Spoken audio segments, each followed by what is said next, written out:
अगोदर ठरलेलं थोडंसं मुद्द्यांवर या ठिकाणी बोलाल. अमोल मिटकरी, तुम्ही मुद्द्यांवर बोलताय.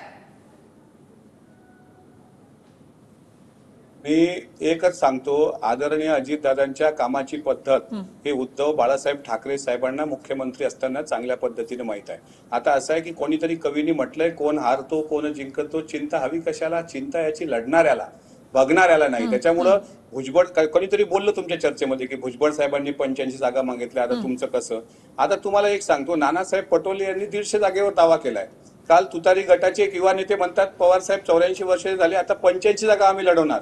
म्हणजे दोघं मिळून जर 288 पैकी 234 जागा लढवत असतील तर उद्धव बाळासाहेब ठाकरे साहेबांना काय फक्त 54 जागेवर खेळवणार आहेत का? हे राहिला प्रश्न. आता आणखी एक तुम्हाला सांगतो, सांगलीमध्ये अपक्ष उमेदवार विशाल पाटील ज्यावेळेस निवडून आले त्याच्यानंतर सुद्धा आता तर एका गटाने असं ठरवलं की काँग्रेसचे आमदारच आता पाडायचे विधानसभेला, कारण त्या ठिकाणी त्यांना तो जो विजय आहे तो फार जिव्हारी लागलेला आहे. त्याच्यामुळे महायुतीमध्ये राष्ट्रवादी काँग्रेस पक्षाला किती जागा भेटतील हे काही अगदी हलकुंडाने पिवळे झालेल्या लोकांनी सांगण्याची गरज नाही.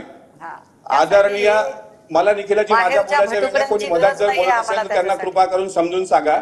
माझं नाही आणि पंचांग घेऊन आपलं वाकून ठेवायचं, दुसऱ्याचं वाकून बघायचं, अशा अर्ध्या हळकुंडाने पिवळ्या झालेल्या लोकांनी अजितदादांवर बोलण्यापूर्वी आपली प्रतिमा आरशामध्ये बघावी. आपण काय आहोत, कसे आहोत, कुठे होतो, काय आहोत. त्याच्यामुळे मला मुद्दा भरकटवायचा नाही आहे. महायुतीमध्ये सन्मानजनक आम्हाला जागा भेटतील आणि नक्कीच तुम्हाला याचा परिणाम दिसेल.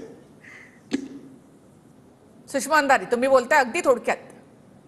ते सन्मानजनक जागा म्हटल्यामुळे आठवलं मला, मंत्रीपद मिळायला पाहिजे होतं की नाही, म्हणजे जरा सन्मान वाढला असता. असो. जी जी. मेहबूब शेख, मगाशी दरेकर